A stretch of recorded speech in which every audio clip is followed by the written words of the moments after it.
Hi, you guys. It has been so fun to read to you these last few weeks while you've been at home.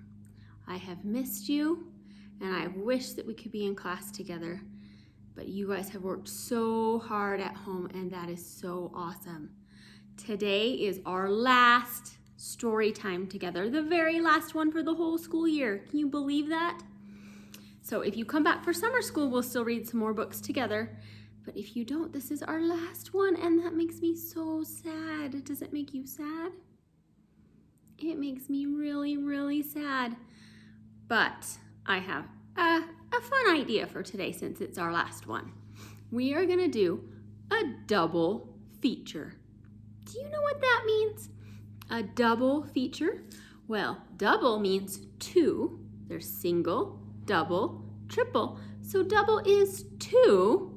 And feature, that's just like what's going on. So if you went to a double feature at a movie, that means you would get to see two movies. Well, today we are going to do a double feature with stories. And we're gonna read some stories about farms because I know a lot of you guys love farms. So I have two really fun books. The first one we're gonna read is called Harvey Potter's Balloon Farm. Can you farm balloons? Is that make-believe or is it real? It's make-believe. It's called fiction. Can everybody say fiction with me? Fiction. Good. Fiction. So our first story is Harvey Potter's Balloon Farm. And then our second story that makes it a double feature is called No Sleep for the Sheep. And this one is pretty funny. My son Charles just laughed and laughed and laughed. And I got to read it to Blake on the phone the other day, to Blake and Shay. So no sleep for the sheep. We're gonna read two books. And remember, when we do two of something, it could be a double. So a double feature. How fun is that? A double feature of books. So our very first book is Harvey Potter's Balloon Farm. And remember, this is just make-believe, which means it's called fiction. All right, let's see. Harvey Potter was a very strange young fellow. Indeed. He was a farmer, but he didn't farm like my daddy did. He farmed a genuine U.S. government-inspected balloon farm. No one knew exactly how he did it. Some folks say that it wasn't real, that it was magic. But I know what I saw, and those were real, actual balloons growing out of the plain old ground. You see them? Harvey Potter had some of the prettiest colors you'd ever want to see on a balloon. Pleasing purple, orange ray sun, yelling yellow. There was a rip two shoot red and a yellow and a jelly bean black, bloomin' blue and grassy green. He had all kinds of shapes too. Round balloons, long ones, animal shapes, clowns with big noses and mouths. He even grew monster balloons with scary faces and great big sharp teeth in time for Halloween. Look at all of those balloons on his farm. And see this little boy right here, he's the one that's telling, or this little girl, she's a little girl. She's telling this story. And this is how she learned all about the balloon farm. Okay, let's see. I tell you, Harvey Potter was a strange fellow, all right. To look at him, he was quite plain. Never wore nothing to draw attention to himself. His hair was kept close cropped to his head. Overalls with a shirt underneath were his uniform. There was nothing special about his face, neither. What wasn't so plain about him was the conjure stick he carried with him wherever he went. Sometimes he used it to scratch his back, but mostly he just carried it under his arm. You can see him right there at the back of the truck, and he has a little stick under his arm. A conjure stick, they said. It was Weasel Mayfield who called the government on him. So the government come out to Harvey Potter's balloon farm bright and early one morning. Our whole town turned out for them. And though nobody said what they thought, we all held our breath, hoping we could keep our balloons. We never knowed how to grow nothing but trees, maple, sycamore, pine, oak, and regular kinds of stuff like corn and okra and tomatoes.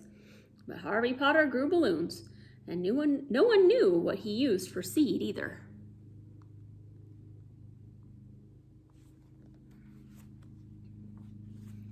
Anyway, the government men were standing around in white coats and white hats and white gloves.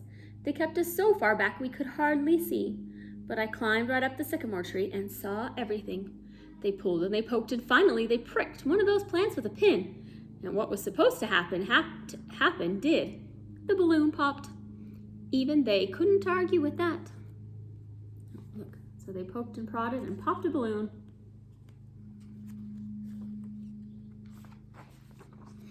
So they gave Harvey Potter the right to grow balloons. He never asked them for it, mind you, but he took it anyway just to be polite. Let me tell you, it made everybody happy. Well, almost everybody. Weasel was sore. You see Weasel? Sore just means he wasn't very happy. I guess he doesn't like the balloon farm. Now I had quite an interest in Harvey Potter's balloon farm, and I decided I was going to get to know him. He didn't seem to mind. In fact, he let me get to know him right good. I'd bring him lemonade or sit on his porch swing and swing in his swing. But he never would confide in me about how he grew those balloons. I didn't pry. After a while, I just liked going around him. He didn't ask you no questions about why you weren't this or that. He just let a person be, and let a person sit and think out loud, and sometimes, and well, that's a mighty good thing to do. Still, something in me was a hankering to know, so I decided I was just going to go out there in the nighttime. That was when he did his field work. I told you he was strange. So there they are, sitting on the porch swing, looking out at the balloon farm.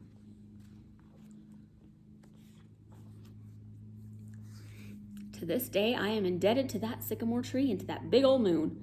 It was as full as it was wide that night. I saw him the second he opened his door, plain as day. He stood there on his front porch, hands inside his pockets, looking straight ahead where the fields were. That conjure stick was under his arm. He just stood there, eyes staring straight ahead at something off yonder ways. Then he came down off the porch. Step, step, step. His steps all seemed so big and so loud. It must have been his heavy field shoes. He walked down to the field and without a sign of warning, commenced to holler. The next thing I knew, he started dancing and prancing with that stick held out in front of him, like it was his dancing partner. Then that stick started to glow a nice orangey color and stood up directly on its own. And when it rose up into the air, Harvey Potter rose up right along with it. So he went into the field, and he was singing, and he was dancing, and he got that stick floating up in the air, and Harvey Potter started floating up in the air too. How cool is that? Okay, let's see what happens next. The two of them were making some mighty fine footwork, 6 feet or so off the ground. They were a-floating and a-bobbing. Why, it appeared as if the two of them had turned into glowing balloons themselves. Altogether, it was a very strange sight, which got even stranger. Harvey Potter dropped back down to the earth, grabbed a hold of that stick, and waved it around over his head. He whooped and hollered and he yelled as he carried on. I'm not ashamed to say I was a mighty scared. I would have jumped right down and run for home, but my eyes were just plain glued to Harvey Potter. Then Harvey let go of that stick, and it started to bounce and float over the field, dropping down here and there in nice, neat rows. And all the while, Harvey Potter just kept a-whooping and a-screeching. All of a sudden, that stick came to a complete halt and flew right back into his hand. Sounds like magic to me. What do you think? That's when Harvey Potter stopped screeching. He turned around and looked directly up at that sycamore tree. I thought for sure he saw me, but I guess not, because he turned back on around and went into his house and didn't come out again. So look at those little glowing things on the ground. Do you think those are going to grow into balloons? I climbed down and fell off to sleep waiting. In the morning when I woke up, wet with dew and shivering cold, little bitty colored mounds were popping up all over the ground. When I ran back after supper time, they had all come up in the glory of that day's sun. I tell you, it was a sight. Harvey Potter saw me out there in his fields admiring his latest crop of balloons. He said I could take as many as I wanted. I took 3. A clown, an elephant, and I couldn't resist the jelly bean black one. I didn't touch the monster ones on account of they were just too plain scary. So look at those little balloons just growing in the field. Pretty cool. Oh, those were the times. Harvey Potter went right on growing the best, prettiest balloons on this side of anywhere. And we never heard a word from the government men either. As for Weasel Mayfield, he was so riled up over the fun we were having with our balloons, he packed up and moved off to parts unknown. So there's Weasel. He's packed up his truck and he is moving away. Guess he didn't like the balloon farm. Now look at the balloons. They're growing on something, up on stalks, kind of like corn. So if you've ever seen a cornfield, the corn grows on stalks just like these. Let's keep reading. I remember those days well. It was the summer of '59 when I was hankering to leave home myself to find out what the world had to offer. Harvey Potter grew me a balloon that was big enough to carry me off. That's how I landed in this place here. I never did go back home and never did want to. This here place was just right for me. And notice she is in a giant balloon. And what is that balloon shaped like? A bird. It's kind of like a hot air balloon. And she's being carried away from the balloon farm. Wonder what she does next. These days I farm. I'm not the one to brag, but I've harvested my 32nd crop of balloons. Now, I don't grow mine the exact same way as Harvey Potter does on account of I'm not Harvey Potter. I have my own methods. Maybe I'll show you someday. So that little girl grew up to be a farmer herself. And look, she is harvesting balloons too.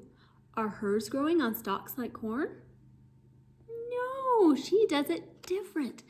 Hers grow underground, kind of like a turnip or a beet. Look at that. See the little leaves on top and the balloons grow underground. Pretty cool. So she learned how to harvest balloons from Harvey Potter. That would be so cool if we could plant balloons. Don't you think that would be so cool? Okay, remember today we are doing a double feature. So what does double mean? Two. Right, double is two. Single, double, triple. So double is two. Good. So our second book today in our double feature is called No Sleep for the Sheep. Look at that sheep. He looks pretty tired and kind of stressed out. Let's see what happens. This book is also fiction. That means it is make-believe, it is pretend, okay? So let's listen. In the big red barn on the farm, in the big red barn on the farm. A sheep fell asleep in the big red barn, in the big red barn on the farm. So there's the big red barn, and there is the sheep that's asleep, okay? Let's see what happens. Then there came a loud quack at the door, and the sheep couldn't sleep anymore.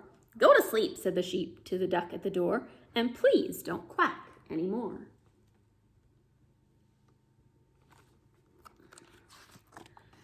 Quack, said the duck in the barn. Shh, not a peep, go to sleep, said the sheep in the big red barn on the farm. Soon the duck and the sheep fell fast asleep in the big red barn on the farm.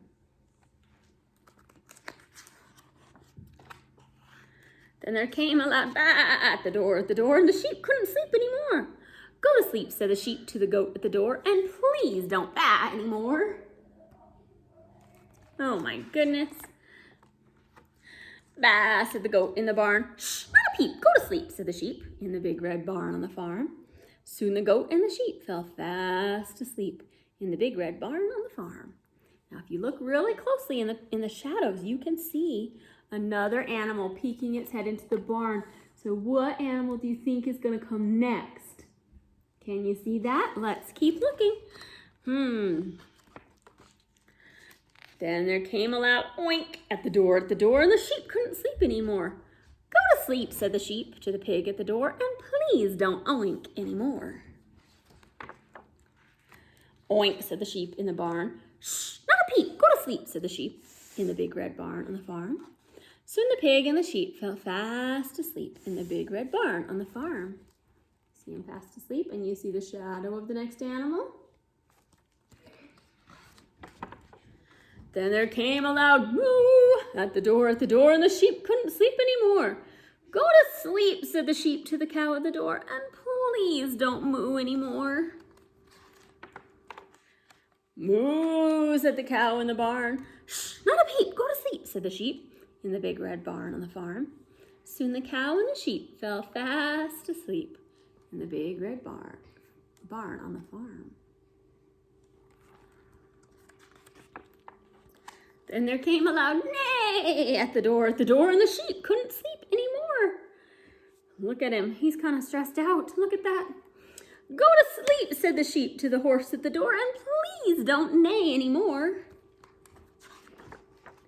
Neigh, said the horse in the barn. Shh, not a peep, go to sleep, said the sheep in the big red barn on the farm. Is that sheep getting a little tired, do you think? I think so. Yeah, kind of. Soon the horse and the sheep fell fast asleep in the big red barn on the farm. In a deep, deep sleep in the big red barn, on the farm. So all of the animals are sleeping. Look at that. And then, cock-a-doodle-doo!